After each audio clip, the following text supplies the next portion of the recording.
Hello everyone, today we are going to see about dysphagia. Dysphagia is defined as difficulty or abnormality in swallowing. It may involve problems in oral, pharyngeal or esophageal phases in the swallowing process. Major dysphagia means difficulty in initiating swallowing or carrying the process of swallowing. It can result from disturbing normal transport of food. It will affect our abdominal gastrointestinal system, and it will also cause abdominal symptoms like pain, swallowing difficulty, pain during swallowing, vomiting, nausea and all. Here is the image of dysphagia. If we are initiating swallowing, the food will travel through the oral cavity, pharynx and larynx. Furtherly, it will go to the esophagus. During this process, dysphagia will cause the difficulty in swallowing. There are pathogenesis in the oropharyngeal dysphagia as well as esophageal dysphagia.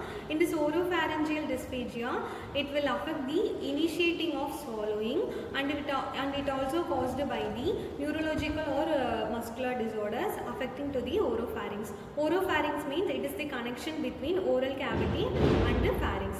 Next is esophageal dysphagia. During this condition, the initiation of swallowing it will be easy. Then the particular difficulty in this passage of food through the esophagus is called as esophageal dysphagia due to motility disorder or mechanical obstruction. Here is the stages of dysphagia.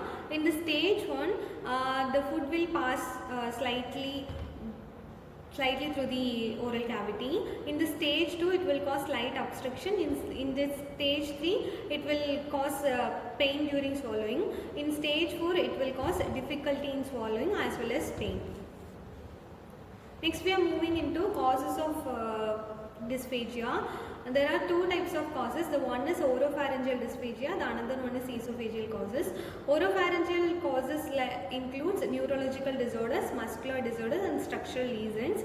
Neurological, muscular and structural lesions affect the oropharyngeal phase such as connection between oral cavity and pharynx.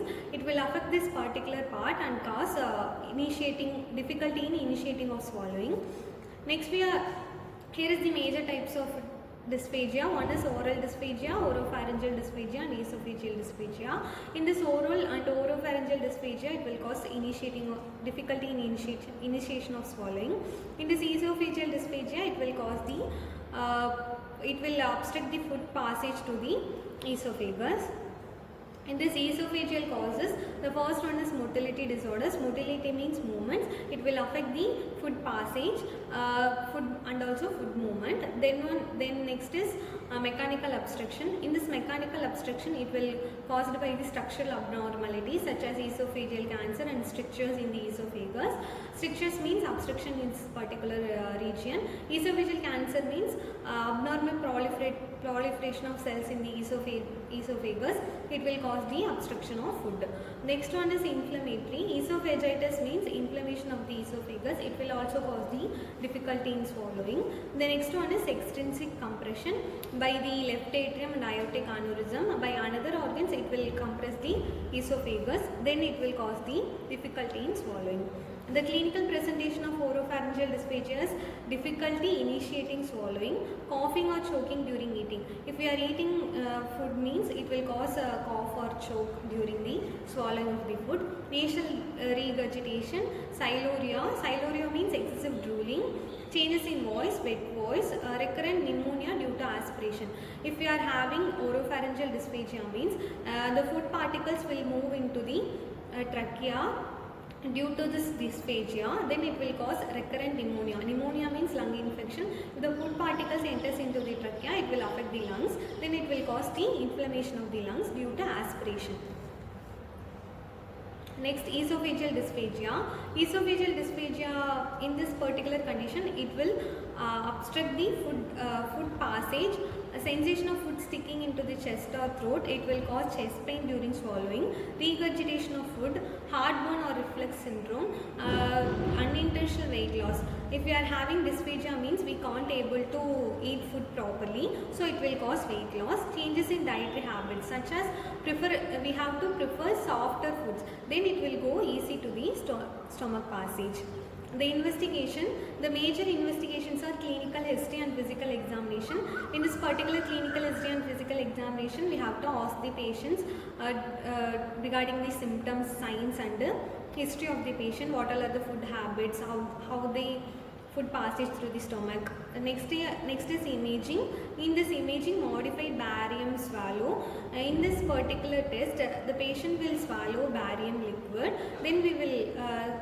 Then we will capturing X-ray into the food passage, the barium liquid passage.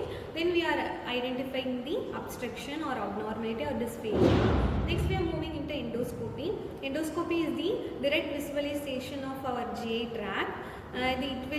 It will create images of obstruction, esophageal and esophageal dysphagia as well as oropharyngeal dysphagia. Esophageal mammometry.